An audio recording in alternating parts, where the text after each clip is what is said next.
hit that like, hit that subscribe. Come get out your Phillies frustration with us. I mean, how silly is that, man? We're talking about practice.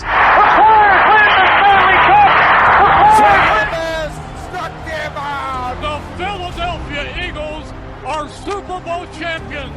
Eagles fans everywhere, this is for you. Let the celebration begin. What's up, everybody? Another edition of A2D Wednesday nights. That's Luke Brown. That's Noah Eaton. I'm Greg Milokovic. Who would have thought that we'd be here again this week? Because the Phillies are free falling. Who would have thought 2 weeks in a row we'd be getting some vocals out of myself? Phillies are not looking good right now, but we will touch on them here in a minute. Later in the show, we will talk a little Eagles as training camp ramps up over the first week of training camp has been expired. So we'll touch on it a little bit. We got the trade deadline moves to talk about. Carlos Estevez, Austin Hayes, Tanner Beeks, something like that. Banks. Tanner Banks. It sounds like Adam Banks from the Mighty Ducks. Additions to the team. While we got some subtraction, so we'll get into that as well. The main topic is our Phillies are swept by the Yankees and the West Coast trip that they are coming up. Every Wednesday night, we are brought to you by Baggio's Bread, located in Mount Laurel, New Jersey, home of the best stuffed breads, tomato pies, sandwiches, cutlets, meatballs. Mention A2D Radio for 10% off your in-store purchase. Find them on the web, Baggio's Bread. They got a new location, so go Google them, find them out. Let them know the boys at A2D sent you, and they will hook you up with 10% off of their delicious, delicious food. Gentlemen, it hasn't been a good week. It has not been a good week for our fighting Phils. But our poll question tonight is the Phillies will bounce back after their recent struggles and have a successful road trip. So we are embarking on a 10-game, 3-city road trip starting on Friday in Seattle. We go from Seattle to L.A.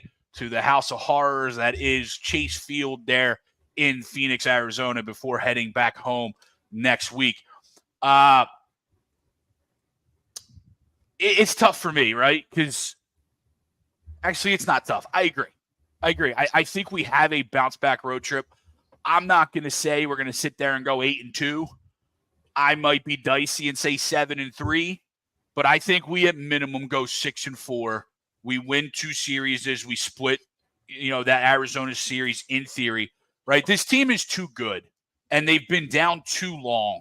And I know it feels like the sky is falling. I'm frustrated watching them every night. The lack of defense, right? The lack of intensity, it looks like at times, is there right now, and it's very frustrating. And it's been there for a couple weeks. I mean, we're only 3-9 out of the All-Star break, but let's not forget 2 weeks before the All-Star break, we kind of saw this coming, right? We were teased a little bit with that sweep of the Dodgers series. But you go back to the Atlanta series, we go back to the Oakland series, and we all chalked up reasons why we're not going to necessarily panic yet. Go back to we're London. Here. Well, we haven't been the same team since we left London. Absolutely, right? And so now we sit here, 50 games left essentially, right? After the All-Star break, August is here.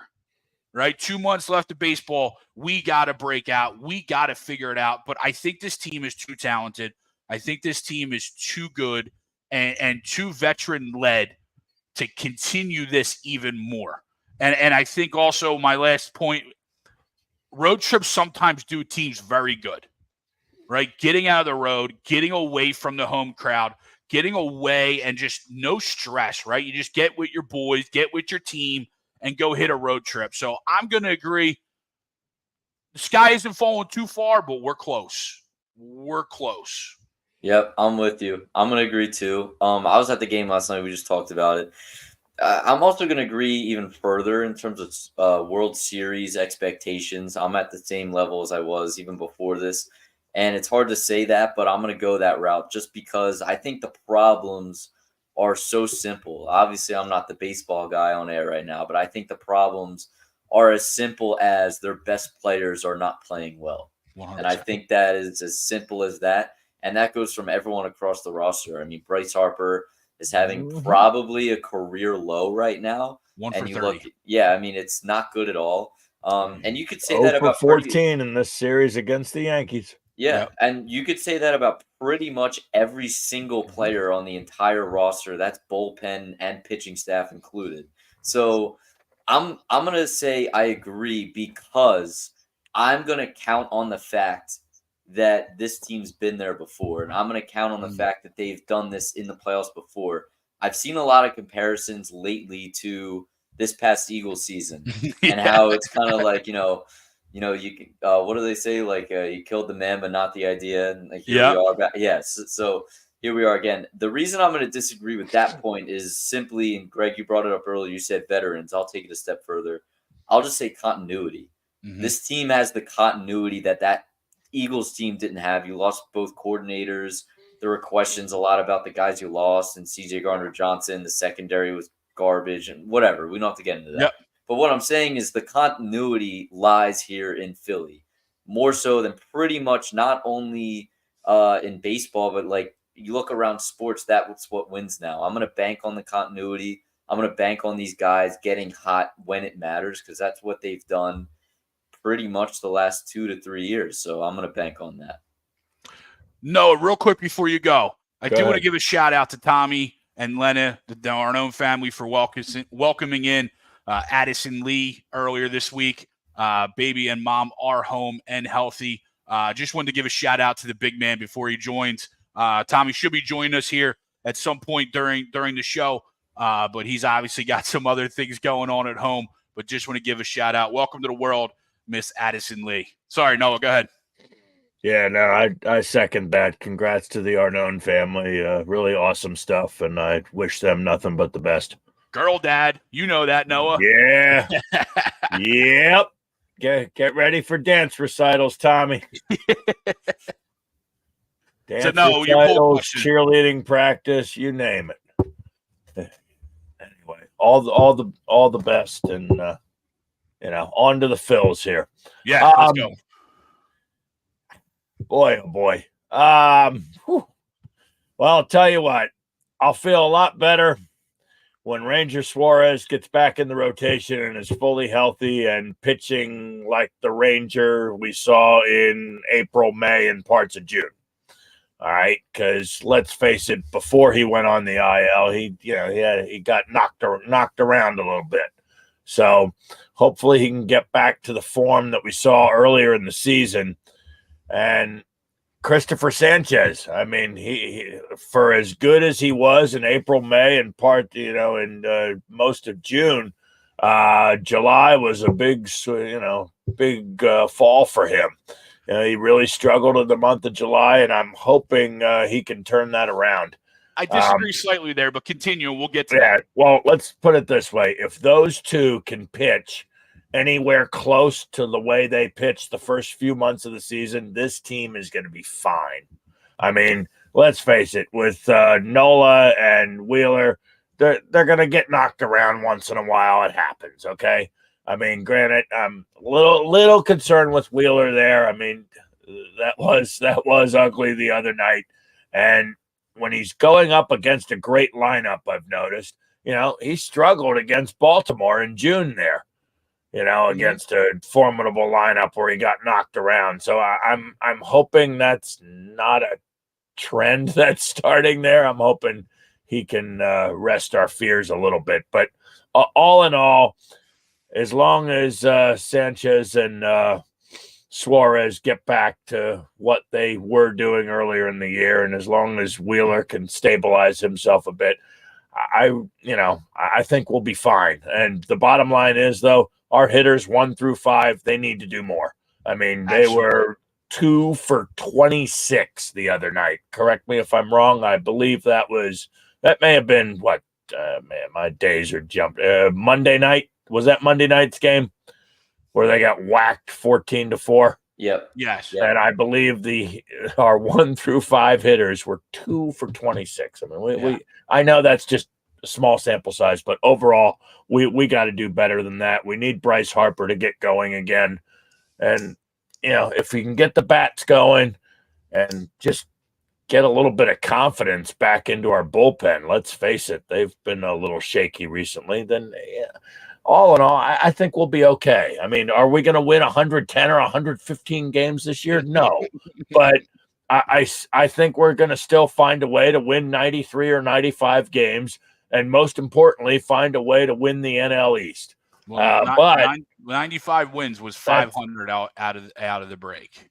Right. Now, let's face it. And I said, if we go 500 out of the break, we're going to think the sky's falling. Right. With the clip that we were playing at, right? I think holding them to a standard, though, of getting to 100 games has got to be where we are as fans. Like, we can't sit here and say, 95 wins is okay as long as it becomes ultimately, yes, they're going to end up where we are. But with the way they were playing, we have to expect them to get to 100 wins, right? We have to expect them to get to 105 I wins. was really hoping so, but I mean, I don't know. With some of the injury bugs and some of the recent struggles here, and we got a pretty tough schedule. I mean, I know you got to play who's on your schedule. Yeah. That schedule gets pretty tough in August and September. Yeah, the next 10 games aren't going to be a cakewalk, but no, they're not. The other thing too, I disagree with Christopher Sanchez. While he hasn't gotten wins, I thought he's pitched pretty decently. He hasn't pitched bad.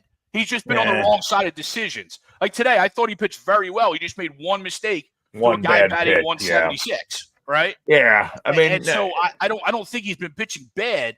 He's just been on the wrong side of a couple mistakes. He hasn't been awful, but he's early in the year he was getting those mistakes.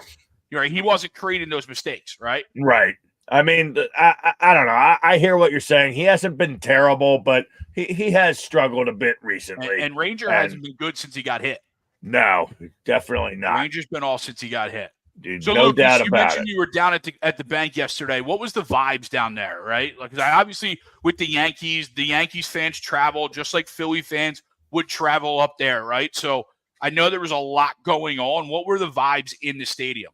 Honestly, kind of surprising based off of going to Sixer games and Eagle games. When they get on a skid, it's kind of the boo birds are out. Not much. I feel like that crowd was kind of behind them more so than I thought. I thought they would get a little frustrated early. But I think even in the comments, I see it, and obviously here with us three, like there's a lot of optimism still going around this team, which is really nice. Going back to your point earlier about Sanchez, though, today, I understand it in the moment. Maybe you bring in Ruiz there in that spot, the second RBI LeMahieu got that kind of broke the lead open a little bit before they came back. To me, like, you just gave this guy an extension. You said he pitched well the whole game. He did, besides the grand slam. He's got one more out in him against a guy in LeMahieu that, albeit, yes, he had a great day today, was hitting horrible. 182. Yeah, he's been horrible. Yeah, absolutely. To me, I get the analytics and all that crap. I get it. But at the lefty, right, totally understand that. But at the same time, I kind of want to see my guy get that out. I don't know 100%. What your thoughts are about it. 100%. It's easier said now than done. It's easier said than done, especially after it's all done. But I want to see that guy get the out. I thought another opportunity too was when you let Stubbs bat with the game on the line.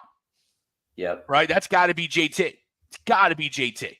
Right. And then of course Stubbs get hit, and oh my God, we let him in because he got hit. Right. Like it all worked out, but that's not necessarily the case. Right. It's just that's the way baseball is. It's the way all sports are. Right. Just because it worked out doesn't mean it was the right move. And I agree with you there with Sanchez. That's the guy I just locked up for 5-6 years. I got to get him. He's got to get that out. He's got to get that out. Absolutely 100%. I completely agree with you there. But no, it's good to see because online, right, especially Twitter, it's one way or the other, right? It's optimism and we're okay. We're going to come out of it, or it's oh my God, or it's 0 for 14.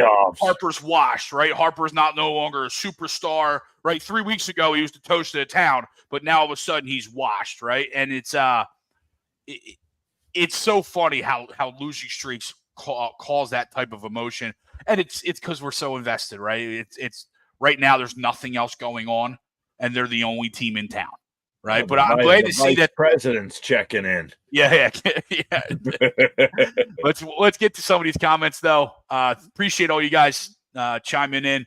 Mike Dunn's not concerned. He saw it coming. Phillies were going to collapse after the All-Star game. We can only hope that they kick it in gear come playoff time and hopefully win the World Series. Yeah, I don't know. I love the optimism inside of the collapse. I don't know if I saw a collapse. I did obviously see. I didn't see a 3-for-9er, right? I saw a 5 for you know what I mean, with 3 for 9 or 12, right? Collapse as in the Braves take the division and I just think he's the wild card and win the what World we're going through now, right? Losing 5 straight series, losing 4 in a row, right? Yeah. 6 of your last 7, 9 of your last 12, right? That's a collapse for this team.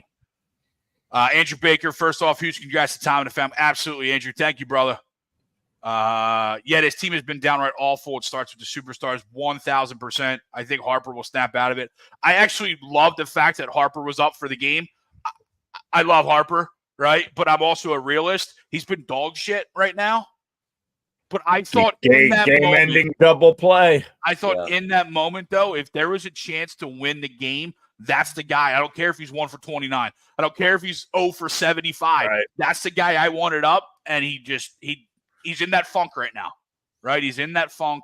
He's bad. He's downright awful right now. He's even making bad decisions fielding wise, and that's where it's all coming together on him. He is too good. He's going to bounce out of it, but I wanted him up because he was going to win the game to me, right? That way that game was flowing today. Schwarber, Hayes, and Harper was who I wanted up in the 9th inning. Because Hayes missed two by inches. Yep. Yeah. Inches. He had a little bit of tough luck. He had 4 hard hit balls there. Yep. Josh K, thanks for chiming in, brother. Not concerned anymore. I'm at the point of being numb, that's for sure. As if they've already lost a first-round playoff series or missed the playoffs altogether. Yeah. He says lack of IQ and approach to plate. I can't disagree with both. Some of the at-bats have been downright atrocious. A lot of first pitch swinging, which is all fine and good unless you're 1 for 14 or 1 for 30, right? Or if you're Trey Turner, you're rolling every ball over to the shortstop and third baseman weekly, right? At some point, to your point, Josh, you got to take a pitch. At some point, you got to go up thinking opposite field. The one bright spot I'm glad to see is Alec Boehm has continued just to mash extra base hits. It just sucks that nobody's on base right now. Yep. And Nick Castellanos had stayed hot, right? Nicky C was hot before the break, and he's staying hot after the break. So it's nice to see some guys are continuing what they were going through. Johnny Mamos checks in. They will win 2 of 3 versus Seattle, lose 2 of 3 to the Dodgers, and split in Arizona. Stop the panic when they come back to cupcakes. And it could be, Johnny. And I'm not terrible. That's not a terrible trip, though, right? Isn't that 6 and 2? That's 5. That's 6 and 4. That's what we want on a road trip, right? It's a win. No. They will win 2. I'm sorry. I'm terrible at math. 2 of 3 Seattle, lose 2 of 3. So now you're 3 and 3 and 6, right? Yep. You're 3 and 3 through 6, and then you split in Arizona. So that's 5 and 5. 5 and 5. I wouldn't be after losing 5 in a row. A 500 road trip wouldn't be the worst thing right now. So, geez, that took a lot longer to go through than I anticipated. Thanks, Johnny. You put me on the spot here, brother. Deshaun, the plate discipline in late game situations is a big issue for this team, and at this present time, doing this skid plus the bullpen. Couldn't agree more with you. Couldn't agree more. Situational hitting has been downright atrocious.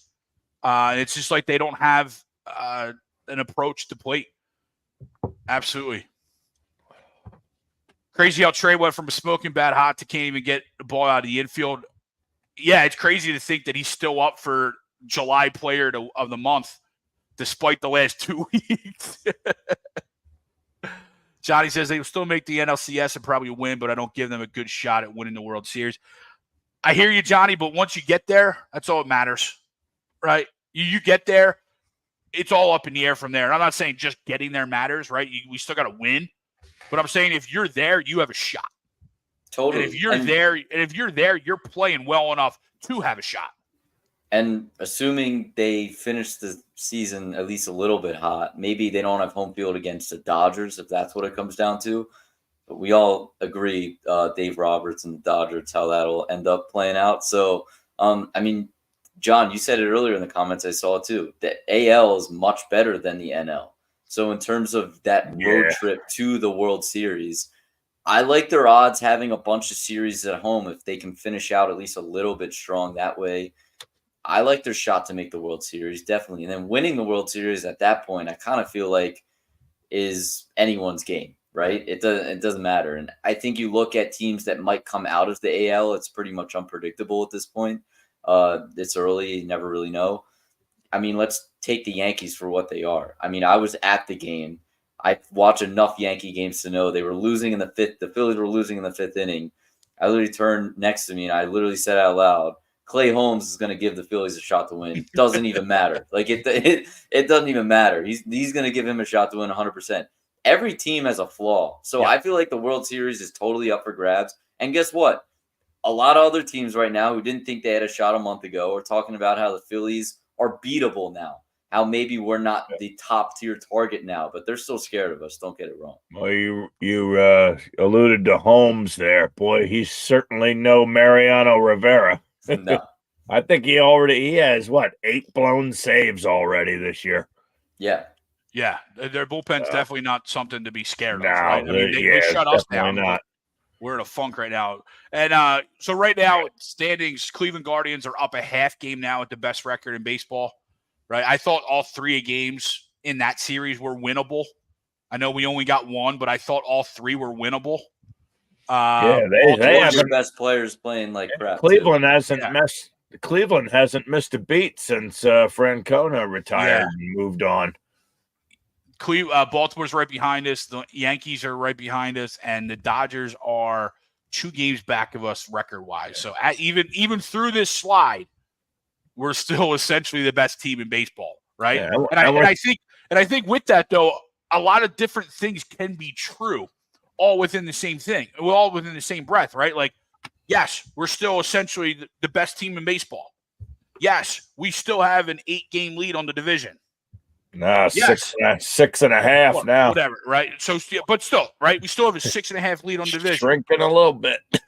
Yes, Bryce Harper is 1 for 30 in his last, and he's playing terrible. The whole team is playing terrible, right? So, like, we can see both sides of it, right? We can see the doom and gloom and, oh, my God, what is going on? But then we can also see the optimism as every team, like you said, Luke, right? Every team in baseball is just as potentially flawed as us. Yeah. Right? So if we survive the month of August, say we get to Labor Day weekend, and we're 6.5, 7 games up still, then obviously I love our chances to at least finish off the division, if not be able to wrap up home. Well, that's when our schedule turns back a little bit to the easier side. Right? In September, we got Toronto, you got Miami, Tampa Bay, you got the Mets. So you got a 2 week in there. We go Mets, Brewers, Mets. Right? So those series with the Mets will be tough. They're playing well, and they're really battling for that wild card. And the Brewers are right there too in the Central. Yep. And then we end with the Cubs and Nationals, right? So we got to get through.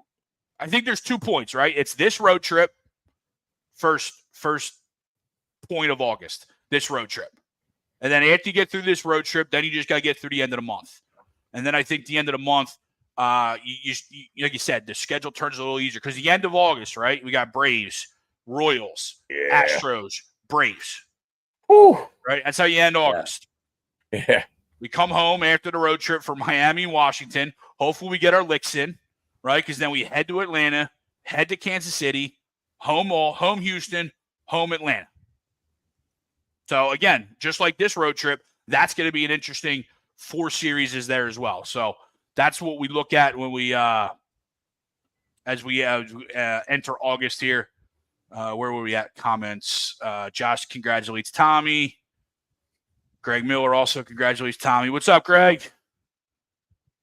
People, let's play it out like, right? Come on, let's pound that like. Ryan Swope, no, just late in games. The entirety of games it is. Ryan, what are you talking about, brother? I'm sure he's commenting to somebody else. SJM, what's up, fam? I agree to poll. I predict to go 6-4 on the road trip. Our Phils have been in a rut, slump, rough patch, whatever you want to call it. They'll right the ship. I agree. Luke, and every year they go cold in the playoffs. First year versus Houston, then Arizona. Yeah, it's happened recently, Johnny. We can't even count that first year in Houston. Last year, there's no doubt about it. You're 100% right. I think first year in Houston, if you were to say right in the beginning of the whole dancing on my own run and all that crap, they were going to make the World Series. We're going to jump in the pool. Yes, your mind would be blown. So I think the first year, no, but no doubt you're right about last year. No doubt. Rangers not going to pitch at the 1.7 ERA. Absolutely, Johnny. There's no question there. Just SJM, despite my optimism noted, but I'm worrisome because we haven't seen this all year. We typically see this kind of rut earlier in previous seasons.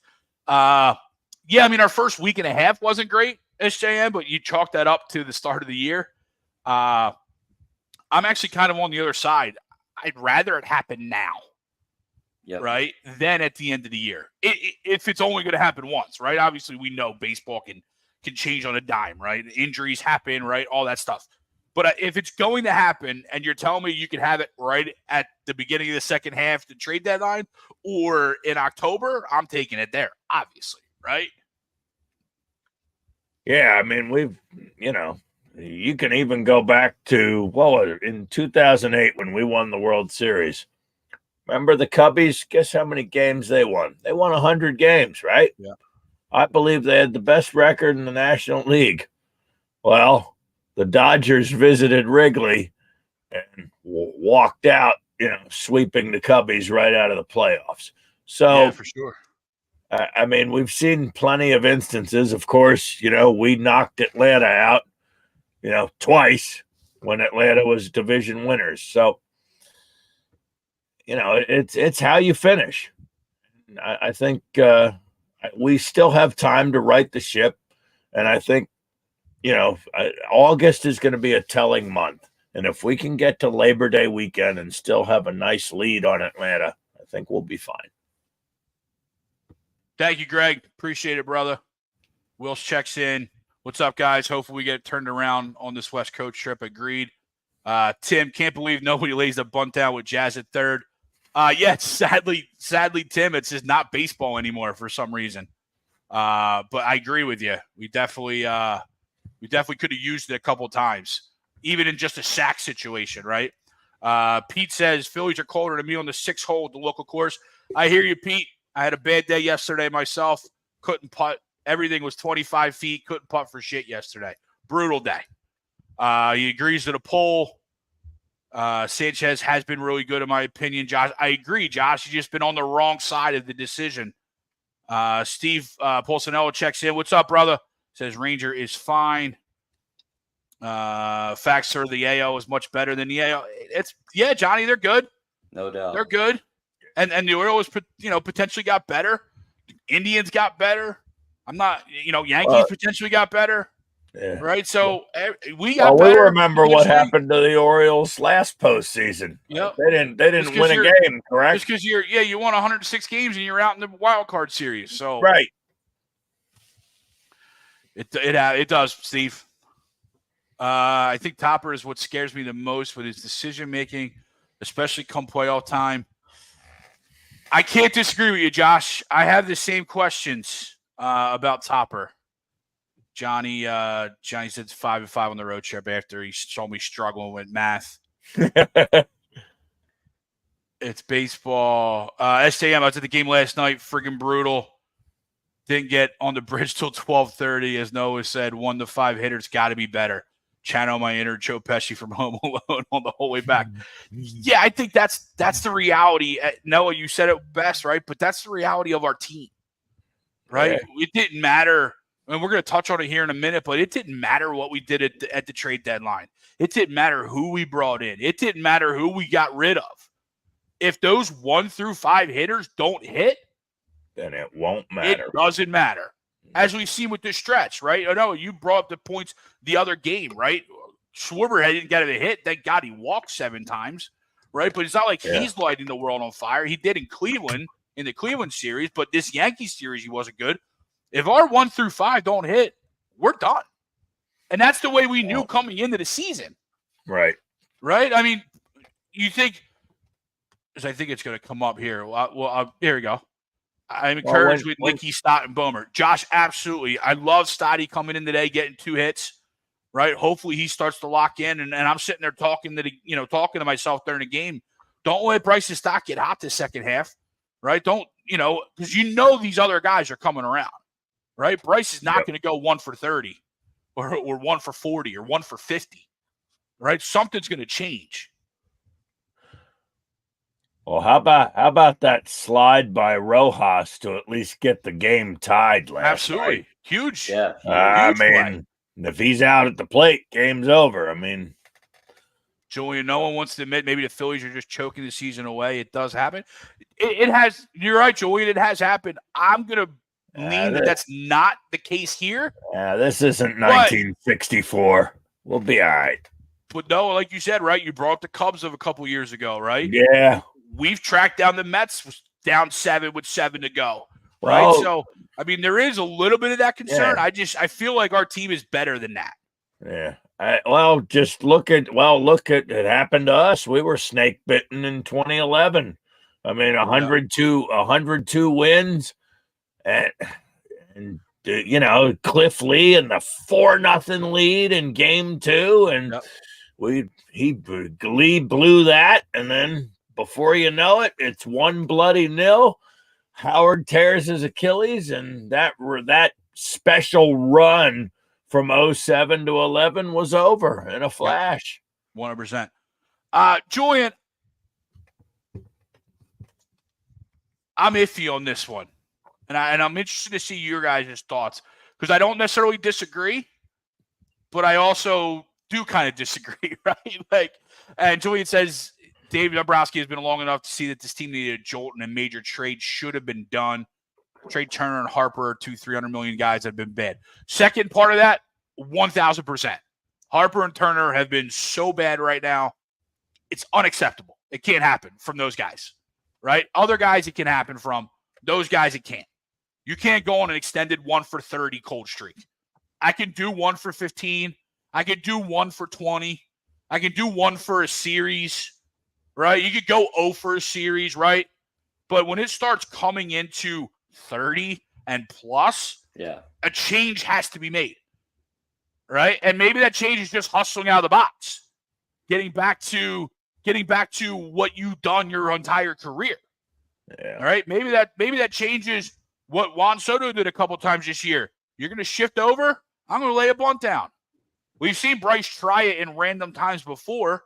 Why not try it when you're 1 for 30? What's the worst you're going to do? Strike out? You know what I mean? Put the ball in play. Make a play. What worries me with Bryce right now is they're beating him with fastballs.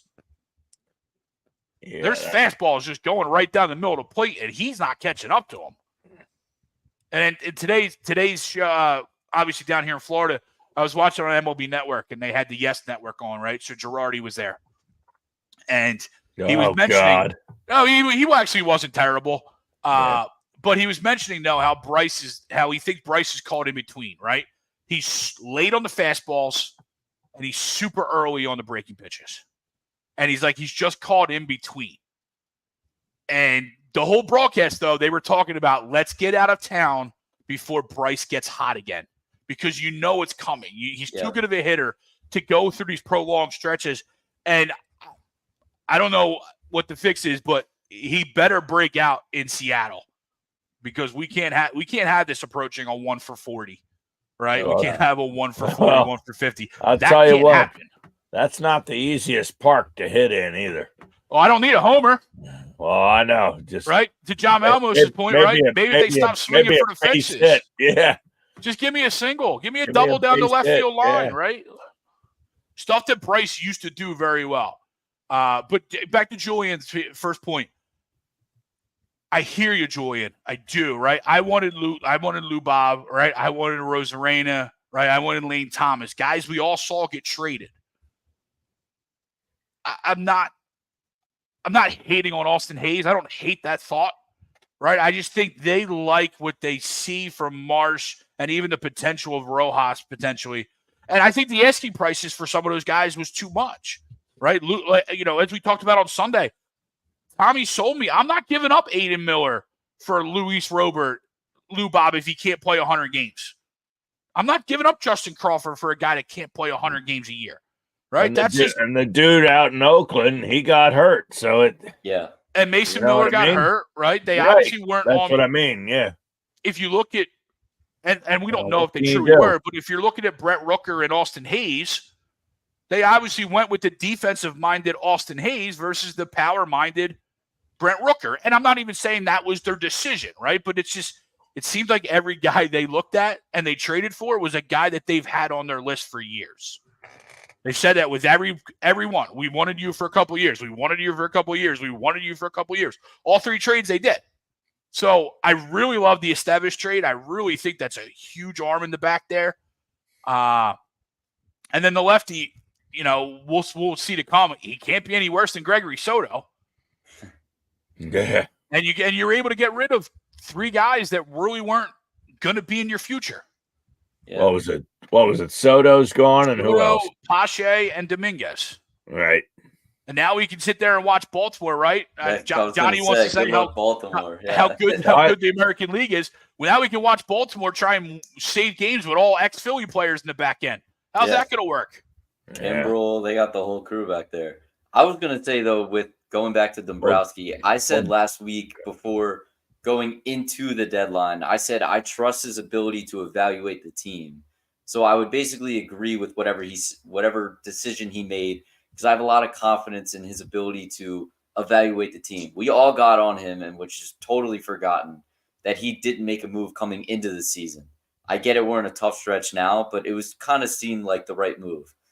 It is kind of interesting, though, because the Phillies saw it firsthand this past series with a team in the Yankees that kind of felt like, well, here's a classic Yankee season. You start off hot, and then everything falls to crap, and here we go. And then you bring in an infusion of energy and a new bat and a new face and everything like that in Jazz Chisholm, and he just lit the world on fire. And I get it. There's a whole lot more of the season left. He needs to do it in the playoffs. All that is 100% true. But they live in a much different world now than they did a few weeks ago because of him. Sure. So basically what I'm saying is, and it's way too early to say this now, even as much as they're struggling right now, it will be very, very interesting to go back on that point of evaluating Dombrowski and saying, how real are these struggles? And do we need the infusion of energy, a new face like a Lou Bob? And maybe you do have to overpay for the guy, especially when you have such a talented, ready to win now team right now. Sure. Will be interesting. I'm with you. It's hard to say either side because it's so early. But when the guy's getting paid to make that decision, we'll see in a few months how it really plays out. In the moment, though, I agree with you. In the moment, I was meh. Outside of Esteves, I was meh. Yeah, Esteves huge get, no doubt. Right, but like you said, right, trust the front office. They've always made the move when they've needed to, right? You know what I mean? And so let's trust it. What were you going to say, Noah? No, what I was going to say is, I mean, Dave Dombrowski, he has two jobs to do. One, put this team in the best position to win now and win a World Series now. But on the other side of the fence, he has to not ruin the future either and protect what he can of the farm system. And I get it. Prospects are prospects. So I think it's kind of a double-edged sword. You know, he has to look at both sides of the coin. And I think all in all, he did a nice job. I mean, and I get it. He didn't want to part ways with Aiden Miller. You know, he didn't want to give away everything for someone you don't know what or worst case scenario, you don't want to give away everything for a rental. Yep. You know? Yeah, I mean, the only rental was Esteves. Everybody And- else that we were linked to was locked up, right? So Lou Bob would have been here a couple of years. Brent Rook would have been here a couple of years. Hayes is here a couple of years, right? But- the lefty. I keep forgetting the lefty's name, but he's here a couple of years. Correct me if I'm wrong. I don't think we gave up much for Estevez. And no, we did. We did. The pitchers that we gave up, while they might not, because MLB only does their rankings every so months. They probably weren't going to be Cy Young. Yeah, how real are those rankings? I was just going to ask. No, those rankings are lower because they only do them so infrequently throughout the year. But Clausen was having a monster year, and the Alberti, whatever his name is, they were having really good years. They were probably number 2 and 3 behind Painter in our in our pitching rankings, right? So we did give up a lot for him, but at the same time, when your rotation you don't know is how locked, they're going to turn out, though. And our rotation is locked up for 4 or 5 years. Everybody but the 5-hole, right? Yeah. And so you can give that up as a rental because of the way your roster is already constructed, right? Greg Miller misses Terry Francona. Daly checks in. What up, Dales? Every team in baseball goes through it. Yankees are just now getting out of their funk. Agreed. And even the Yankees, in May or June went through and had a under 500 month. Yeah, right. They were getting ready to trade everybody, and now all of a sudden they're back. Right. So, Luke, I know you brought that up earlier. That's a really good point too. Strami Salami even looked mortal last night. Yeah, Strami's been looked mortal a couple times recently. It happens at every ball club. Agreed. If Jesus again, maybe this is who they are because they go 2-8 on the West Coast. This season is over. There's no point in no return. Well, there's a point of no return. You got 5 guys making $100 million, and that's just on the offense. But I hear you, Julian. A bad road trip, the sky will be falling 100%. Kyle Elliott checks in. What's up, brother? I'm glad they're on a road trip. Maybe less pressure to perform in front of our fans. They can get back to just playing baseball. Yeah, our trades travel very well, though, but I agree with you. I think getting on the road is going to be good for them.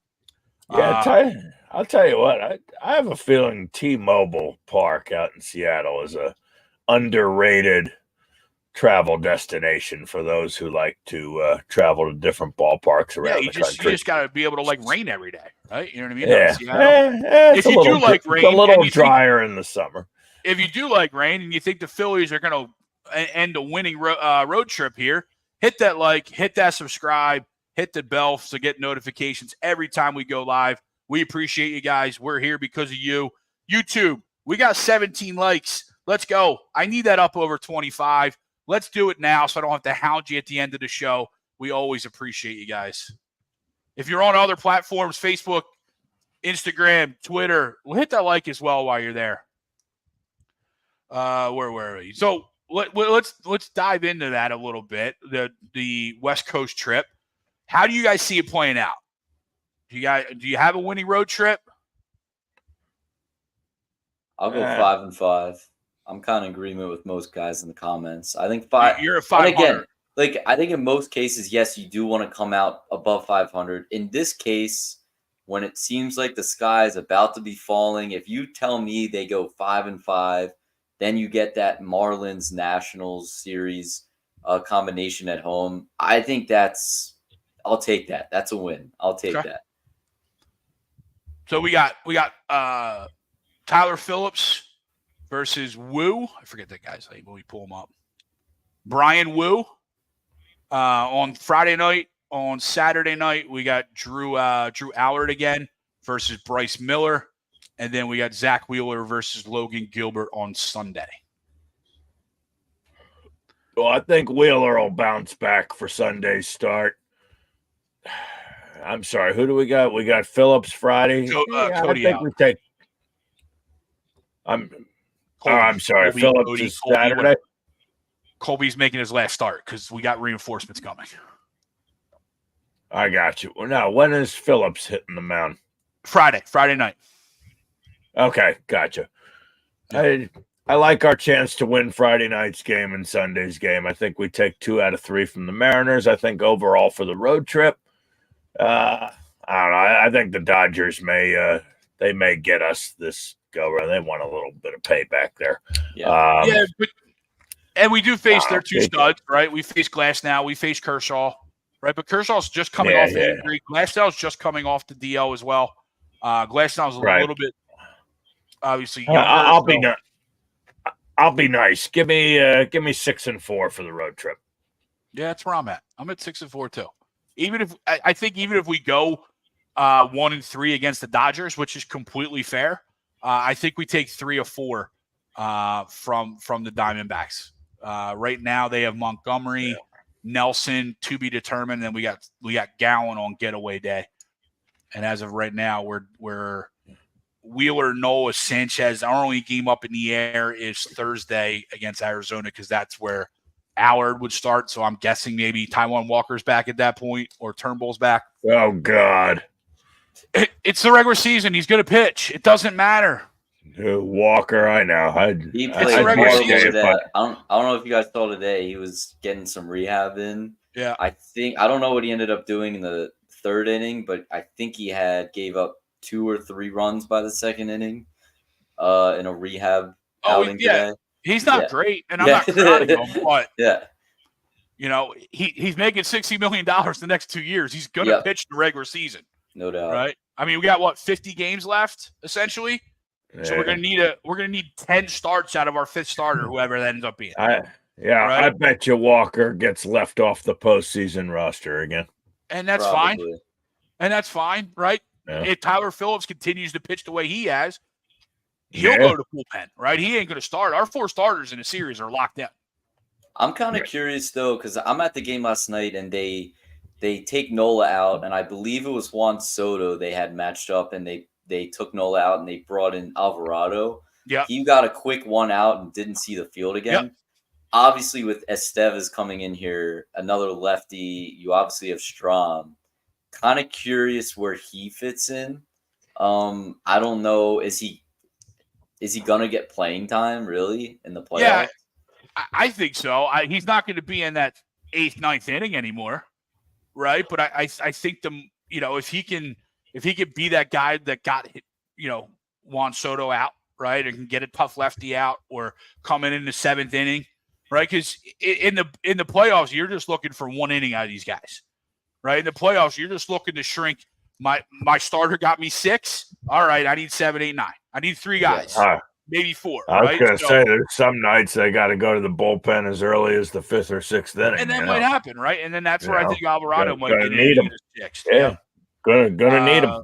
Andrew, also someone who hasn't been talked about, is Stott. He's been playing a Gold Glove second base, but he's far disappointing offensively. I couldn't agree more, and I love Bryce Stott. But we also, as you said in the first part, though, baseball's played 2 different sides, right? So, he's having a down year from what we all expected Bryson Stott to be, but he's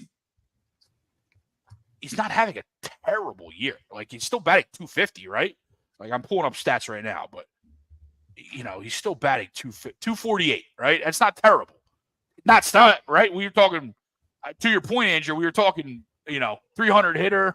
Batting title with Bryson. Power numbers are definitely down, but I thought what he did today was really good coming in. Now today was better, but overall not good. He hasn't been good enough offensively, but I'll take 250 if you're Gold Glove at second base. Yep. Right, and I bet you by the end of the year that's probably 260, right? 260 by the end of the year. Kyle, bases loaded twice, wild pitches, lean into one, win the game. Yeah, definitely lost out on some of those opportunities there that you don't necessarily need a hit.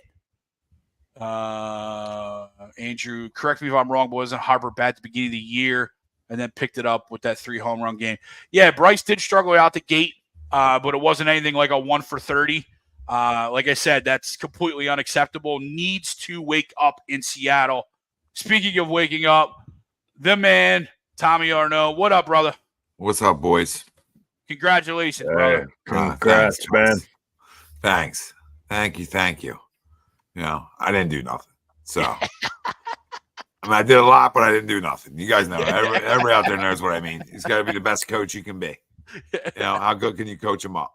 That's it. That's it. And we heard some can'ts, of course. Yeah. Right? But you could. Yeah. So, oh yeah. Len's a real goat. Well, she's the real MVP. So, Tommy, But no, here's our poll question exciting. tonight. The Phillies will bounce back from the recent struggles and have a successful road trip. We got a 10-gamer, as you know, Seattle, LA, and then a 4-bagger in Arizona. Dodgers. Yeah. Wow. Hey, Eileen. Hey, Eileen. Oh, wow. Okay. I mean, if you want to talk about like, oh, that's an easy poll. Like, oh, yeah, they'll bounce back. They'll bounce back. Right. And you're like, oh, and then what's on the other side? You know, what's at the other side at the end of the rainbow? It's the Arizona Diamondbacks. And, right? and there's someone in here that put it in there. We don't play well in Arizona. Never. There you go, Josh, right? Phillies always play like shit in Arizona. Never. And the Eagles do too. Yeah. Right? They do nice too. weather, right? We're not used to it. I don't know what the heck it is. It's nice everywhere this time of year. So you're playing good baseball everywhere. Oh, man. 6-4, Julian. You know, good for you. good for you. I would love. That's where I got him. I got him 6-4. Luke's got him 5-5. I got him 6-4. 6-4 from Noah. What do you have him, Greg? 6-4. Luke? 5-5. What's this been going on for? Like 5 weeks now? Mm-hmm. London was, when was that? Yeah, London was a little bit over a month ago. Yeah. Yeah, we're going on. First full week of June. We're going on about 5 weeks of inconsistent baseball, and it's gotten worse, right? So, yeah. and again, when that comes into pressing, so you're praying. Now, first we were praying to come home, right? Like, we'll come home and you sleep in your own bed, and here we go. Yep. Well, that did not take place. So now we're going to rest our laurels on what? Hit the road. A road trip, roadie, it brings guys together. And listen, hopefully it does, because hitting's weird and it's contagious and slumps are contagious. And I hate to keep saying the same things. But that all being said, I don't give a rat's ass how contagious it is at this level. There's way too much money and all-star level players, if not and higher, on this roster that cannot happen. Like, is Bryce Harper going to slump? Of course. Okay. Would you like a guy to be hot for 162 like Aaron Judge? Yeah, that'd be funsies, right? Sign me up for that. But that's not the case. All right. Harper's a stud, but he's going to go through his ruts. Nobody else is hitting. Mm-hmm. And then when we do hit, we can't get a big hit in big spots, right? Nothing's going well. Nothing's going well at all. So, I'm going to disagree for right now. Like, you got to show me something. I'm all good with the ebb and flow of sports, especially when you get off to this hot of a start. But I was lenient with them for a while here. But that leniency needs to end. That leniency needs to end right now. Yeah. So. No, I hear you. And it's got to start with those guys, right? It's got to start with the $300 million guys. It's got to start with Bryce Harper. It's got to start with Trey Turner. And they got to be the ones that lead you through this road trip and through these last 50 games. SJM. Real quick, I'm not going to sit here and I feel like I gave him a pass. You know what I mean? Like, oh, Bryce Harper's going to slump. Like, you've stunk. Like, they're slumping and 1 for 30. Yeah, like they're slumping and there's flat out egregious and feeble, right? Like we like to say. I mean, that's what that is. So he's having bad at bats all around. He's had the one home run and then terrible ABs per se. Yeah, put it in the Allegheny and that's it. Yeah, and hasn't came up big for us at all. Like, I'm sorry. Like, you want to end the slump?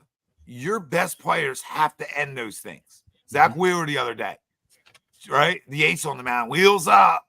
And tattoo. Oh, their wheels up, all right. And again, happens, but it's all happening together. And we saw this before at the end of the postseason last year. Yeah. Like, they have to learn as a club that, they can't be contagious one way or the other with each other. Like, you got to go play, right? You got to go up and say, I can't dictate the at-bat before me or the at-bat after me, but I can dictate the one I'm in, right? And can I go up and have a great at-bat? Because it starts one guy at a time, right? And what happens is, and doesn't matter what level, right? But then everybody's gripping tight. Everybody's trying to jack balls. Everybody's trying to bring you out of it. Like, oh, I'm going to, you know, With one swing. My swing's going to bring us all out of this. No, that's what having great at-bats do. Because then guess what becomes contagious?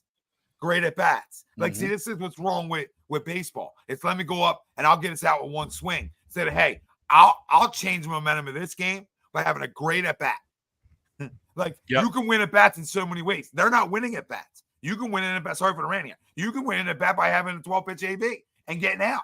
And being out 100%. You won an AB. Right? You can win an at-bat a lot of different ways.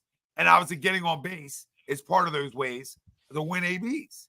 So, I mean, there's no excuse for this. This isn't like a team that's like ahead of expectations. I don't care. Like, I know they were red hot. I get it. They were setting records high. Well, you can lose some series and you can be, 500 baseball and like just this, hey, we're going through the motions types. And we can all live with that.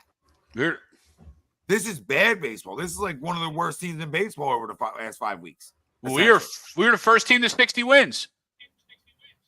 And we have 5 wins since then. We were all talking. Right? We had 5. We were first team to 60 wins, and we won 5 games since then. And everybody had to say like 105 wins plus. Yep. Right? There wasn't a guy on the panel that wasn't like, why can't they win 130? All jokes aside, but there wasn't a guy. There wasn't a guy. I think Noah had 142, and it's like, dude, they can't do it. They can't do it. Like it's impossible. I had Ranger winning 35 starts, but it's like I don't know. I mean, this is bad. Yeah, this is bad. I mean, I got so annoyed Tuesday night. I'm watching the TBS broadcast, right, and Ron Darling's on there saying how the Yankees were the first team to 50 wins. And I'm sitting there like just screaming at the TV, well, who was first to 40? Who was first to 60? But I can't even get mad because we've won 5 games since we got to 60 wins. Yeah. And we got destroyed this series. Like, that's just completely unacceptable. SJM, I like Jazz, but he's left-handed. 1 through 5 can get going. We don't need another left-handed bat. The Jazz wears us out. He does. You knew it was going to happen. A lot of people didn't want him. A lot of people wanted him. That's sort of how those types of players go, right? There's going to be people who really love him, and there's going to be people who dislike him immensely, right? And he's a hammerhead, but he's a good baseball player for the most part, and can be electric at times, right? But then you get the extra sometimes, and again, they probably had the clubhouse to be able to handle it, right? We had the clubhouse to handle it. I don't care about the lefty situation. I'll say that a million times. You can roll me out 9 lefties if they can hit versus lefty. Then what do I care? No. I mean, like, what do I care? Like, Robbie might not agree, and some nerd might not agree, but I don't give a shit. You tell me you give me 9 Tony Gwynns? Oh, no. I might need to mix in a couple righties. The lefty. Like, grow up. Like, I know his numbers might be 280, say, against. I'm just making it up, right? Like 280 versus a lefty. Oh, you're gonna take him out for a guy who bats 240? From the right side, who's got a little bit more pop? Robbie will. Sorry. Kyle's on one here. Bryce is is in charge of the team. He was probably preoccupied trying to pick out new teammates for the organization to trade instead of focusing on his own game. And then he follows up and he says Hoskins would be on this team if Harper wasn't in charge of the lineup. He's been recruiting guys for years. His head was in manager mode and not in batter mode for the last few weeks. Sounds like the Lakers. I don't know if it's that extreme. I don't know about all that. Has he been recruiting guys? Yes, 100% he has. But don't you, to a point, isn't that what your best players are supposed to do? Right? You know what I mean? Like, especially in the off season. I mean, Kyle, I'm the biggest guy that, like, I'm the first guy to, like, come out here and I'll slay a dragon on air. Right? Like, I got no problem doing it to any player in this city. Okay? But at the end of the day, being in charge and being in charge, having a say or a voice in the room during the off season is one thing, but I highly doubt that Dave Dombrowski needs Bryce Harper's help come trade deadline time. If the moves work or don't work, doesn't matter. His history with this stuff is better than Bryce Harper's history with Yeah. bringing players in at the deadline. Like, I don't know about Bryce Harper's history of deadline moves. Yeah. Okay, but I know Dombrowski's, and we're not talking about like Sam Fold is running the show here, right? Or, Andy McPhail. Yeah. Right? We're not talking about those guys. So no, like I don't believe he has any. We're part talking in about the trade. best front office executive in all of baseball. One of them, yeah. I mean, look what he did in Florida in 1997. Look what he did in Detroit in what was it? What year did he take the Tigers to the World Series? They lost, but they lost to the San Francisco Giants, I believe. But they got there. And then with the Red Sox in 2018. Yeah, He does. That's what he does. He's got an obvious proven track record. He did put a lot of pressure on himself, though. I'll go back to that, too. Like, they saw it firsthand this week. Yeah. And the Yankees team had no hope, nothing at all. And you bring in a guy like Jazz Chisholm, and now your whole season turned back around. So it's hard to trash on the guy. Yeah, no, it's way too early.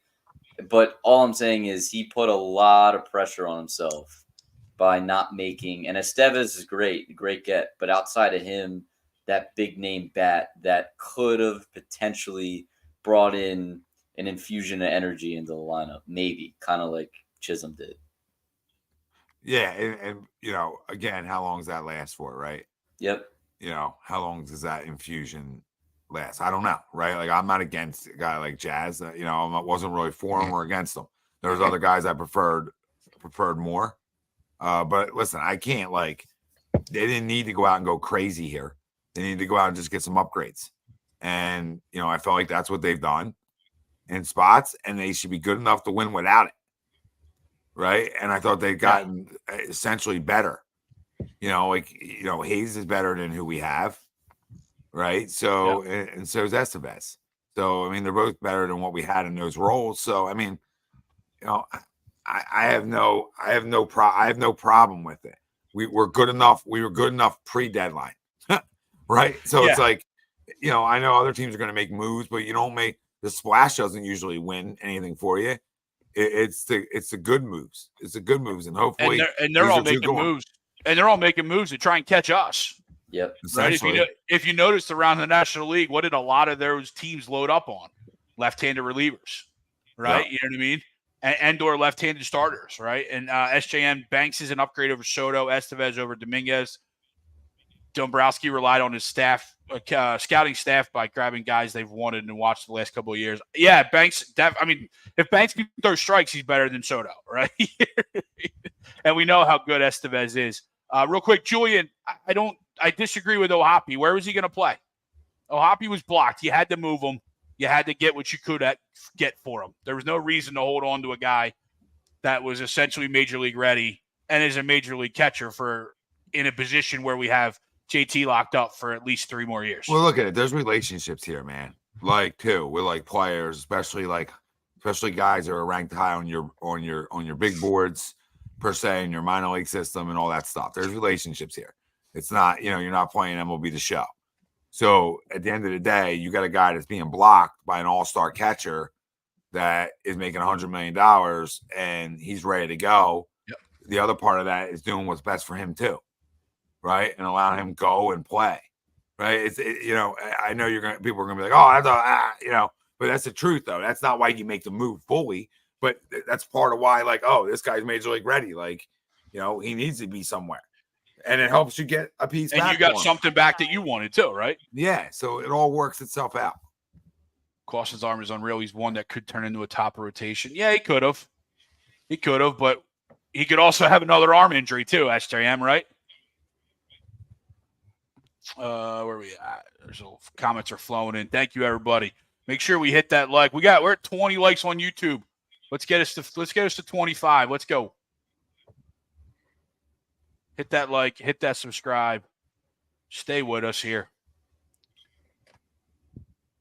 What's this one? Julian 6-5. Julian Weeds all in here. Runners in scoring position.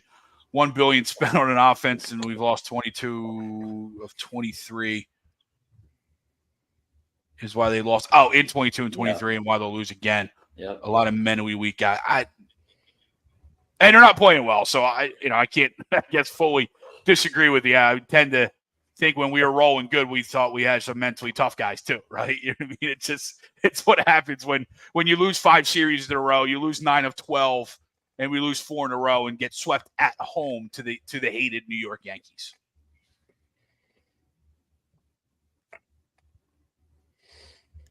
Bunch of comments. Greg Miller, play at least 500 for the month of August, then catch fire for September, October.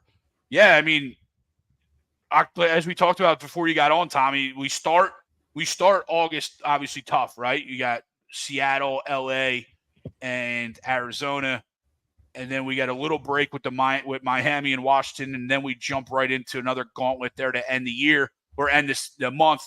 Atlanta, Kansas City on the road, home Houston, home Atlanta to end August. So August is a big month.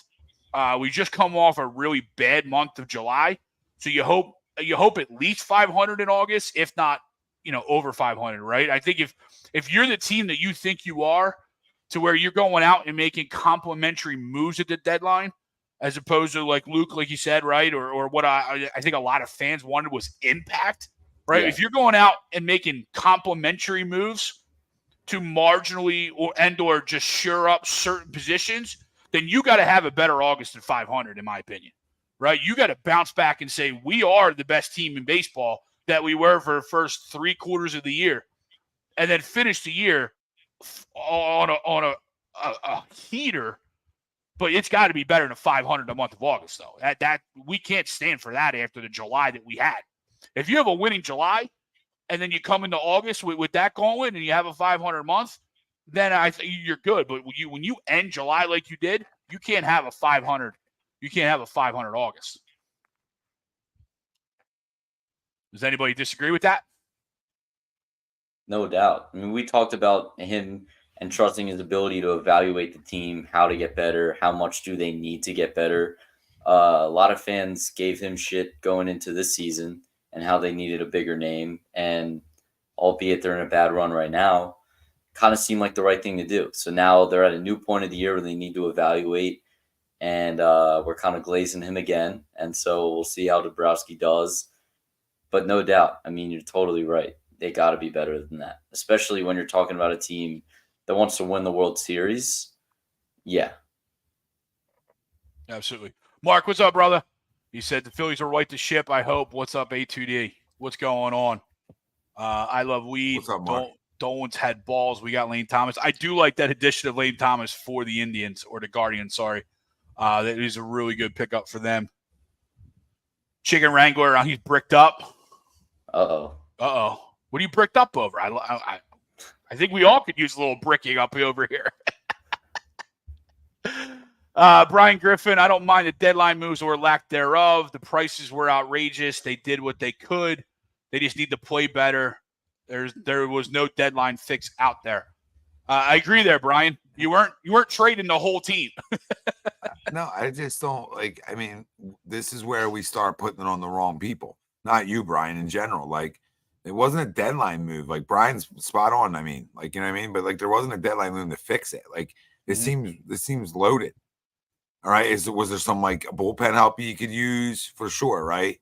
You know, was there maybe another bat? Okay. Yeah, I guess you can make the argument that you needed another one, but that wasn't the end of the world either. Right. Because of how talented this team is. So like, I don't want to run from the fact of like, you know, I don't want other people out there to be like, oh, well, you know, like this is on Dombrowski. He had his chances. Like, no, it's not. No, it's not. Not at this point. Not with the roster they have. Not with the starting pitching they have. Not with the lineup they have. Not, you know, the only place that really could have used some help was the bullpen. Yeah. I think we did that. You know, so I mean, listen, I'm not going to sit here and make sure we don't blame it on the wrong people. That's all. I'm going to sit here and make sure we don't. No, and Tommy, you're absolutely right. And the other side of it too is not only, you know, with the way our roster's constructed, we're not only looking to win this year, right? You're looking to win next year, the year after that, 2 years, 3 years down the road, right? So while if the right move was out there and truly available, are all prospects on the trade block? Yes, 100%. But if the right move isn't there, then there's no reason to give up guys like Aiden Miller or Justin Crawford when you know guys, Kyle Schwarber's contract's coming up, right? Castellanos' contract's coming up. And you're going to have to potentially move some guys around positionally in order to make things fit. But then our window stays open longer by not completely gutting it like Davis had a history of doing. Yeah, you're right. You're right. Josh says only one team has a worse record than the Phillies since the All-Star break, and that's the 0-13 White Sox. Yes. Sounds about right. That's fun. VD Pat, the Yankees were the second worst team after the White Sox for over a month. The Phillies will bounce back. Just going through it right now. Yeah, we touched on that a couple minutes ago, kind of saying the same thing. Theirs was just earlier in the year. And even just as recently as a couple of weeks, they kind of were still going through it. So they also haven't reached their injury bug yet either. They do that all the time. Judge will get hurt. I know Stanton was hurt earlier. He'll probably get hurt again. He bitched out on Bohm's triple today because he didn't want to get hurt. Yeah. So, I mean, like, it's kind of stupid to predict injury, but it seems like the inevitable. It's the Yankees. It's okay. Yeah, it's like the inevitable always happens. Like, it'll probably come down at some point. I love when Steve votes the next great coach. He's sure showing he's got the acumen for it for sure. If there's anybody else in the American League, I guess the only really guy that you can make an argument for is Kansas City, right? You got in Kansas City, but how can you not give it to the top guy, top record in the American League right now? All right. Yeah, you got to. All right, boys. I just want to stop in. Yeah, Tommy. Yeah. We're going to get the Eagles talk so you can roll out of here anyway. Perfect timing. I just want to stop in. Phillies need to play better. They definitely do. Thanks for jumping in, brother. See you for a full one next week. All right. Full thing. Later. Take care, Tommy. All right, we're going to jump into some Eagles talk. Just end the show here in a couple minutes. But before we do that, last one, hit that like, hit that subscribe. We are 23 likes here on YouTube. We got 20 people watching. I know at least 2 of you didn't like the show yet. Please do that. Thank you. Not real much news coming out of Eagles camp, which I think is a good thing. There's right? I think it's a good thing. Oh, most definitely. Right? Where's all the wood at? Right? All the wood all over the place, right? No injuries yet. The nonsense between, well, especially after the nonsense with, speculation between Hurts and Sirianni's relationship and all this stuff. I mean, to be honest with you, really, it's, obviously it's on Hurts to execute the offense and not turn the football over. And it's Kellen Moore's show to run, at least from the offensive side of the ball. And the bottom line is we need to see more creativity, maybe a few less wide receiver screens would be nice. I think that's happening. Yeah. And I think, do I love the fact that Kellen Moore's here? No, but I hope he proves me wrong. I mean, I certainly saw them implode when he was in Dallas. They didn't do a damn thing in the playoffs. That was nothing but implosion city. Donnie boy, what's up, Don? I hope Kellen proves me wrong. Yeah, I mean they're coaches, as long right? as right, and I think some of my bigger concerns is how is this defensive line going to do? Well, if you look at Josh K, here rookie Quinyon Mitchell's looking pretty good, and Carter's manhandling guys so far. I have heard the same reports. Right. I've also heard reports that Jalen Hurts is looking exceptional in camp so far. Now, granted, it's how it works. It's camp, the best right? quarterback of all time. Yeah, right. It's camp. There's there's no pressure. That's right. But you also turn on tape. Elliott Shore Park's at work. Yeah, for sure. But you also turn on reports though too of watching Trey Lance like throw footballs out of bounds and can't. Oh yeah, I mean it's either one or the other. It's either one or the other. Exactly, it's give and take, right? Where you get guys being glazed because it's camp, and then you get guys being absolutely roasted, outside of it. So, and Greg, we talked about it too. I mean, this isn't really news, but it's a pretty big development in my opinion. We talked about how much we love Kelee Ringo. I've seen a lot of stuff about how he's all of a sudden getting first team reps. Very interesting. I mean, I'm a big fan. I know you said you were last week too. I think moving forward, it should be interesting. Obviously, they got Quinyon Mitchell in the mix too. And obviously, the other starter on the other end of him, excluding the slot, would probably, as you would assume, be Darius Slay. At what point, let's say hypothetically, they go into this season and Kelee Ringo is taking that next leap that we all kind of want and hope from him. And Quinyon Mitchell is a guy, and he actually lived up to that first-round name. At what point, and do we think the team has the balls to say, you know what, Darius Slay, you're 33, I believe. You're 33 years old. It's just Slay. sorry. Yeah, I forgot about all that. My fault. Sorry, I threw you off there. My fault, Slay. So at what point do they say, or if they have the balls even to say, you know what, we want to bring out these two guys to be our starting cornerstone guys, and maybe it's Cooper DeJean, maybe if he's healthy enough, Maddox will play the slot. That'll kind of figure itself out. CJ, GJ, I'm sure will get his time there too. But at what point will all of them come together and say, you know what, let's play these young guys versus Darius Slay? It won't happen this year. Okay, if they started doing that now. It won't happen this year. I hear you, and you're probably right, Greg. But you know what? Just contractual wise, it can't happen. It can't happen this year. It can happen in the offseason. I hear you, but his play has fallen off so much. He's not the player he used to be. I think he's definitely productive.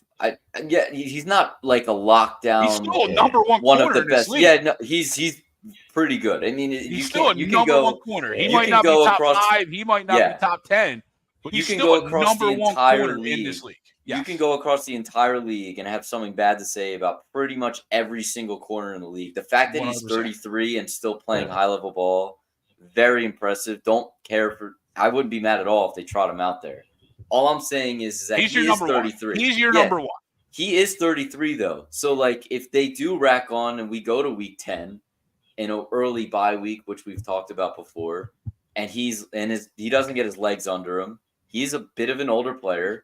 Do they have the balls to say, you know what, we brought in all these infusion of youth guys into our backfield and for a reason, or secondary for a reason? Are they going to go that route? Yeah. Do I think they have the balls? No, but I think that also the season depends on how it goes, right?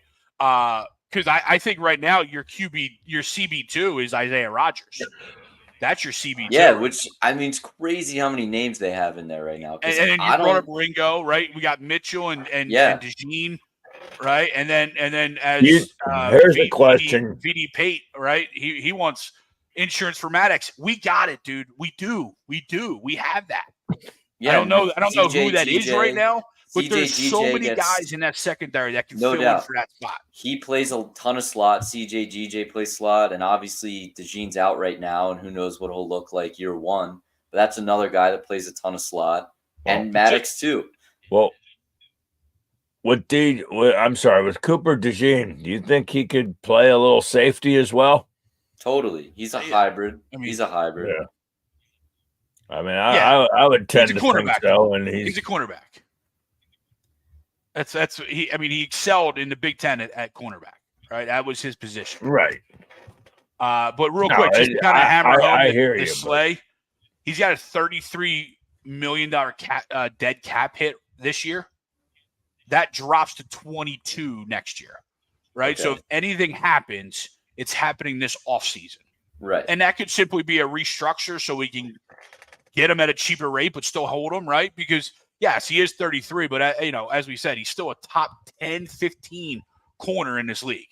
Yeah, right. I know he rubs people the wrong way, and he definitely hasn't been big play in a long time, but he does lock people down. No doubt. He just doesn't. He's not big play much anymore, right? He's just Slay. He's just Slay. Well, but just like I said, just contractually, it's not happening this year. Do you think James Bradbury has any prayer of making this team as a safety? Absolutely. No shot. I don't think he has any shot of making the team. In a normal year, he's healthy and he's on the roster right now, right? So does he have a prayer? Sure, he's got a prayer. I don't think so. I think in a normal year, Is it 100%. likely? No, I agree with you. In an off season full of bringing in guys to all around that secondary, and you could point in a bunch of guys to play a lot of positions, and you have versatility and options all across the table, I would find it very hard to believe that they would count on him again. And I also believe that 100%. they're putting all this stuff out for other teams to try and bait some interest across the league. I don't think we've already seen cornerbacks get hurt in preseason as well, right? Yeah. In training camp, right? Yeah. So I think you're absolutely spot on. I love his mentality right now and his professionalism, right? And I think that the media crumbs for just continuing. Oh well, what do you think you're gonna get traded? Do you think you're gonna get traded? Do you think you get traded? The first time he answered that question, you should have moved on to something else, or just saying, "You're not getting thanks, anything James, out of him. We're done." Right? Because he's getting anything out of him. He's being an absolute professional, and he's doing everything he can to help himself and help this team win, despite the fact that he and everybody knows that he's not going to make the team, right? But he's too much of a dead cap hit for there not to be a prayer, right? There's a prayer he's on the team for sure. Unlikely though, right? Unlikely. Yeah. I mean, another name that's been thrown out there a lot has been Will Shipley. And yes, obviously we haven't seen what Kellen Moore does yet, but the Eagles historically, especially in recent history, definitely use the running back too. Will he jump Kenny Gainwell? We'll see. But what's being reported is that he's getting a lot of first team reps, especially, you don't got to run Saquon out in training camp all the time. So I was reading something today. They did so far like 10 winners and 10 losers, right? And Saquon was on the loser list. And they're like, we haven't seen Saquon make a play that says, man, that's Saquon Barkley. And I'm like, it's freaking training camp. What are you trying to do? Yeah. What are we doing here? I mean, they've only had, one full padded practice? Yeah. Talk about sissies, right? And I wouldn't be surprised if Saquon didn't participate in that one fully. Nor should he. Don says, I know it's early, but how do you all feel about the secondary versus the Green Bay wide receivers? There's better receiver groups in Green Bay. Yeah. First of all, we're one of them, and our cornerbacks go up against our guys every day. So I like our secondary versus Green Bay. That's no issue to me. Josh, what are they going to cut Bradley Saturday? Exactly. They're going to look to trade him. Worst case scenario, I'm sure they're going to fake an injury, put him on the PUP list or something, right? And go from there. Michael Negrati, sorry if I killed your last name. Phillies aren't playing well, but they aren't as bad as the Dodgers Phillies fans. Yes, and no one's worse than Dodger fans. Early crumb is the NFL can't do onside kick until the fourth quarter. Yeah, they're messing a lot with the kicking situation, and it's completely changing the game, and I don't know if it's a good thing. Oh, I got a crumb if you want to go that route. We'll do it in second, right? Steve Pellegrino definitely needs some time off before going to Seattle. Yeah, day off tomorrow, whether it's here or in Seattle, is definitely going to do them well. Nelson Brown, you could definitely see a difference in this team with the NFL caliber coaching staff that was brought in. Last year's staff was a joke. The talent carried them to 10-1, not the coaching staff. The sky's the limit for the Birds. Yeah, I hear you. Definitely new coaches are a wake-up call for sure. I'm not going to totally discredit what Sirianni has done because he's done so much in his young career. But I'm not saying he can't be moved, right? And he can't be fired tomorrow. And I'm going to lose sleep over it. So I hear you. I hear you, Nelson. Thanks for chiming in, brother.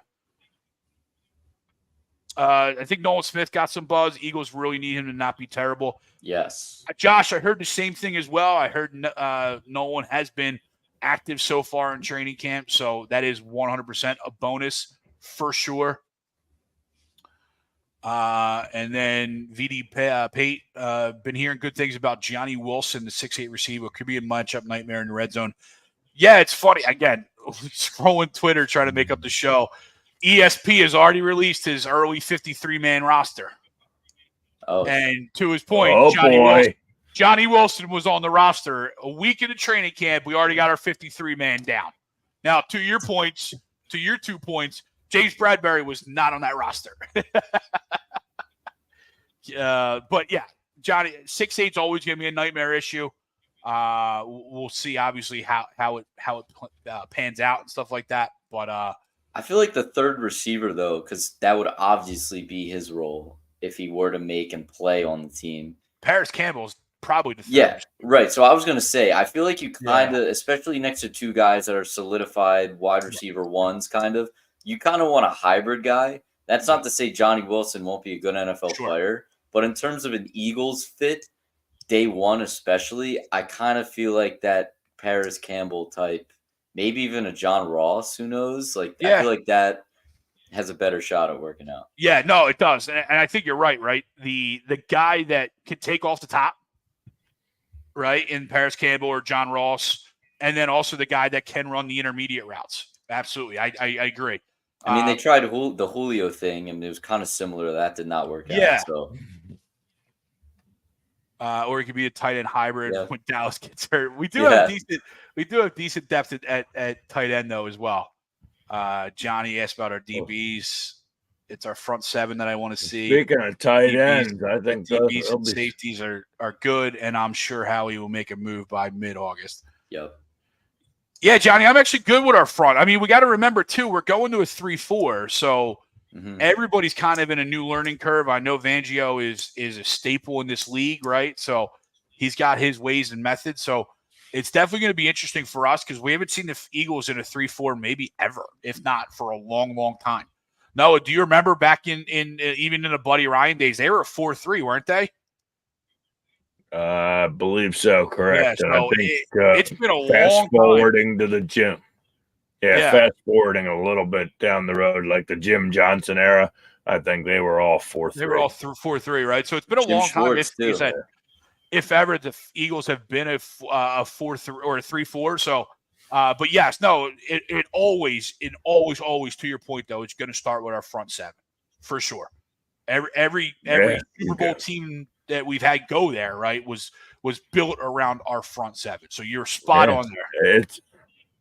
It's a passing league, and you got to get to the quarterback.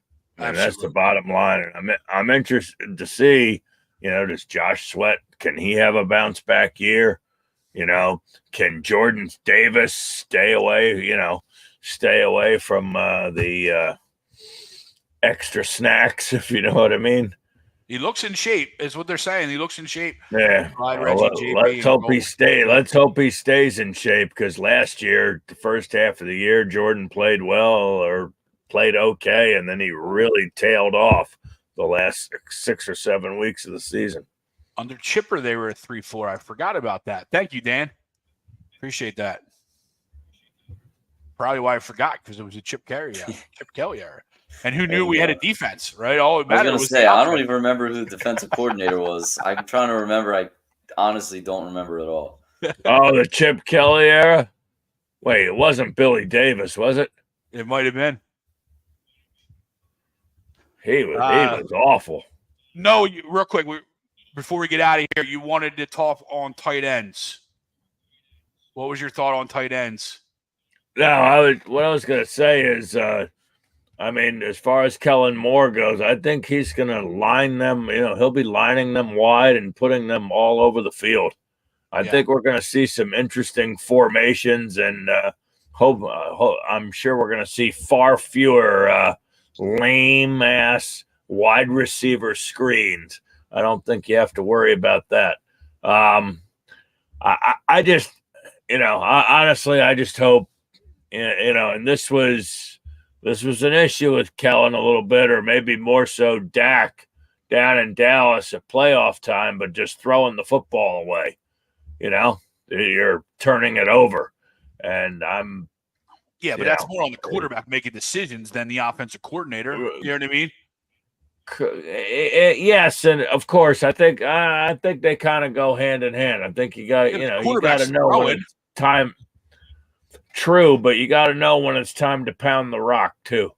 Well, that's what I worry. I worry about that with him day one when he But first hired you. That's what I Ezekiel wrote. Elliott Yeah. was always a league leader in rushing attempts and rushing yards in Dallas. Yeah. I mean, I also find it hard to believe that he would sign off on paying Saquon without getting him the ball. If he's not going to use them. Yeah, you would hope. You would Right. No, and Luke, I love Well, the fact. I think they're going to. I was going to say, I think they're going to use Saquon a lot in the passing game. Yeah. Believe it or not. And I I know think- you brought up Will Shipley, right? And I think a lot of people forget how good a running back Will Shipley is, or a weapon Will Shipley is, right? Like Clemson had 2 down years here recently, and that really ruined people's thoughts of how good Will Shipley is, especially this last year without a quarterback, right? Will Shipley has played a lot of football and a lot of big game football, and he's been impactful at Clemson. Now, that doesn't always translate. We understand that, right? But he's been used as a running back. He's been used as a wide receiver. He's been used as a kick returner. He's been used as a punt returner. So there is no scenario on an offensive side of the football, that you can't use and or feel confident in putting Will Shipley in. And I think people forget that because Clemson had a down year. Yeah, we could take a swing on him too if he doesn't pan out. We got Saquon, Kenny Gainwell, we got options back there.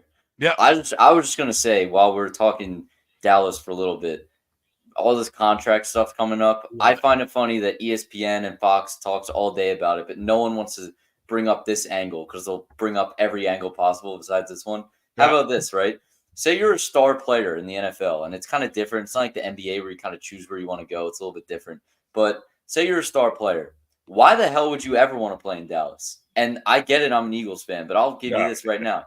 It doesn't matter how good or bad the roster actually is. It's Super Bowl or bust every single time out there. Every single time out there.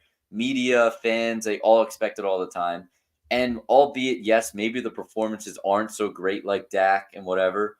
But say you're CeeDee Lamb and you're Michael Parsons and you're one of those guys who have been a cornerstone of your franchise, the only good thing about your franchise the last however so many years, and they won't even pay you. So not only are you going to get blasted for not showing up more than anyone else in the entire league, but on top of it, you're not even going to be compensated. They are bottom of the league in pay totals for the next 3 years. So why would anyone want to continue playing there? Blows my mind. Absolutely blows my mind. Couldn't agree more. Well, not only that, I mean, with Jerry Jones's meddling and all this other stuff and not knowing when to, exit gracefully, so to speak. I mean, obviously I hate the Dallas Cowboys, but I wouldn't want to play for Jerry Jones. And we can afford Jalen, the receivers, the tight end, Saquon, the defensive line, the offensive line, and they can't figure out to pay one guy. Yep. And the more they wait, the higher that price tag goes up. Oh my right? God! Let's let another wide receiver sign before they sign CD. Ayuk, let him reset it. Yeah. Yeah. Let him reset it. Right. Go to Pittsburgh and get the extension. But I don't know if you guys saw the clip where and the last thing before we get out of here, they obviously had Good Morning Football there yesterday, and Kay Adams asked Devontae Smith why Philly, right? And just said everything you want from Devontae Smith, right? Said all the right things. I love it here. Everyone in the room's great, right? But to be honest though, it's that mentality from a kid, from a family, right? Because this isn't the first time that we've heard this stuff from Devontae, right? Devontae is a team guy. He's a family guy. And that's the type of guy and that's the type of player that you need to sign a contract like he did before everybody set the market, knowing that he's just as good as all those other guys getting buku bucks. But he's sitting here taking, I'm good with 25 a year, right? Like, I don't need much more. I'm good with 25 a year. Like, it's crazy, and that's why we love him, right? That's what makes him so endearing to us fans, is because we know that he's one of us, right? He's obviously not, right? But his feelings towards the game, towards his teammates, is just like we have it, and that's why it's even more important and special that he signed that deal, and even AJ too. AJ could have waited for his extension till all these guys said it and be like, I'm still only 28 years old, right? And be like, pay me. But no, they both came in and got in under a number, and it's I love it. It's so awesome. No doubt. It feels good to have an organization that like put 100%, Don. Even your Lions are starting to turn the corner there. Josh, the longer Jerry is at the helm in Dallas, Eagles fans don't have to worry about the Cowboys winning for sure. They should put Jerry Jones and Brandon in the retirement home. And our last one of the night before we get out of here. Brandon Graham, Vinny Curry, Chris Long, Fletcher Cops, and Timmy Jernigan. That was a nasty front. You're absolutely right, Greg. Noah, Luke, anything else before we get out of here? Come on, Phils. Let's turn it around. Amen, brother. Amen. Every Wednesday night, we thank you guys so much for all the comments and the likes. I do think we did hit 25. We did. Don't stop from liking if you haven't liked already. But every Wednesday, we are brought to you by Baggio's Bread, located in Mount Laurel, New Jersey, home of the best stuffed breads, tomato pie, sandwiches, cutlets, and meatballs. Oh, there's cutlets and meatballs are so good.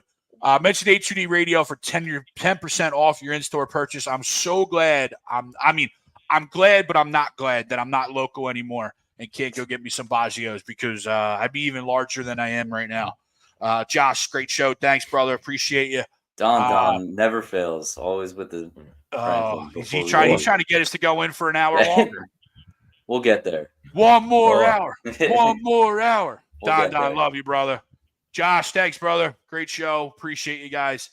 That's Luke Brown. That's Noah Eaton. We did have the new dad ×2, Tom Arnone, join us here for a couple.